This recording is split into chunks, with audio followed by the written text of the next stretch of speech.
একটা মানুষকে আসমানে দেখলেন, ভালো করে শুনবেন, এমন একটা মানুষকে দেখলেন যেই মানুষটা দুনিয়া জমিনে ছিলেন ৬০ হাত লম্বা।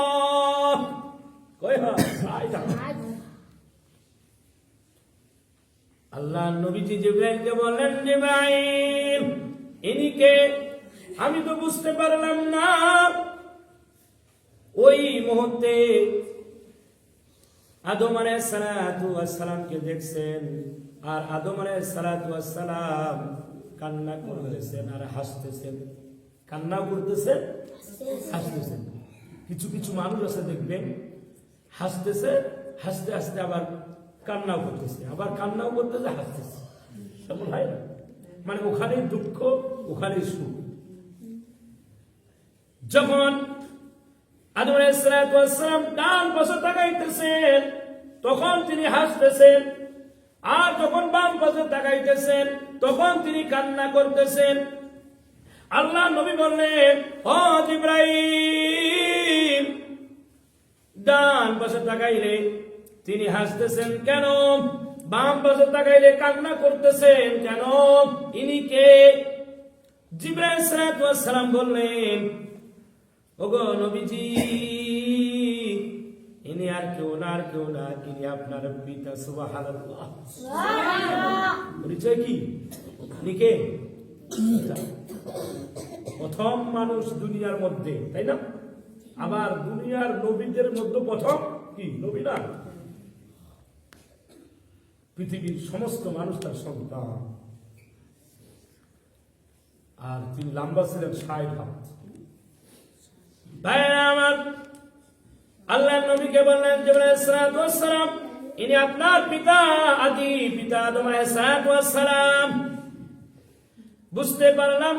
ও জিবরাইল, ডান পাশে যখন তিনি তাকাচ্ছেন তখন কেন হাসতেছেন, আর বাম পাশে যখন তাকাইতেছেন তখন কেন কান্না করতেছেন?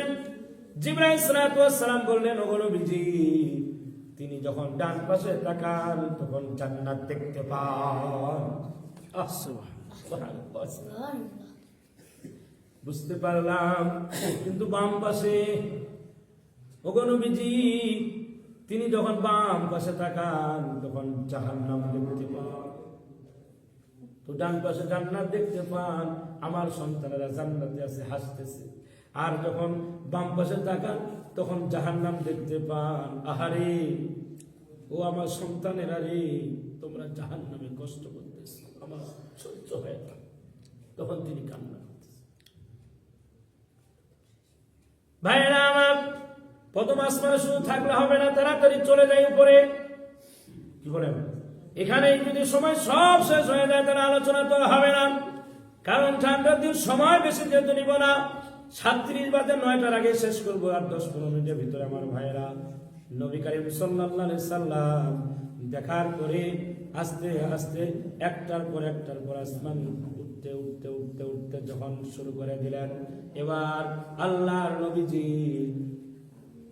৬ নম্বর আসমানের মধ্যে একজন পয়গম্বর আছেন, নাম তার হলো কি বলেন তো? মুসা আলাইহিস সালাতু ওয়াস সালাম। সুবহানাল্লাহ বলেন।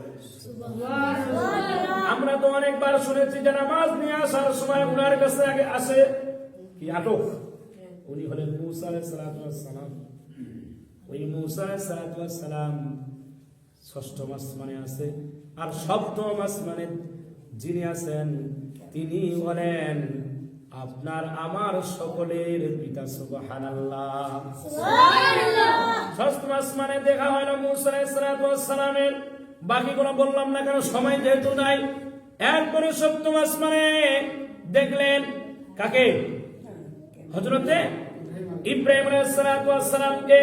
ওখানে একটা নিদর্শন আছে, একটা মিনিট আমার দিকে তাকান। আল্লাহ নবী জিবরাইলকে বলেন, জিবরাইল ইনিকে পরিচয়টা দাও। জিবরাইল সালাতু ওয়াস সালাম বলেন, ওগো আল্লাহ নবীজি, ইনি আপনার পিতা। সুবহানাল্লাহ। সুবহানাল্লাহ। কি পিতা হবে না? কেন পিতা হবে? মানে তিনি কার পিতা? জাতির পিতা।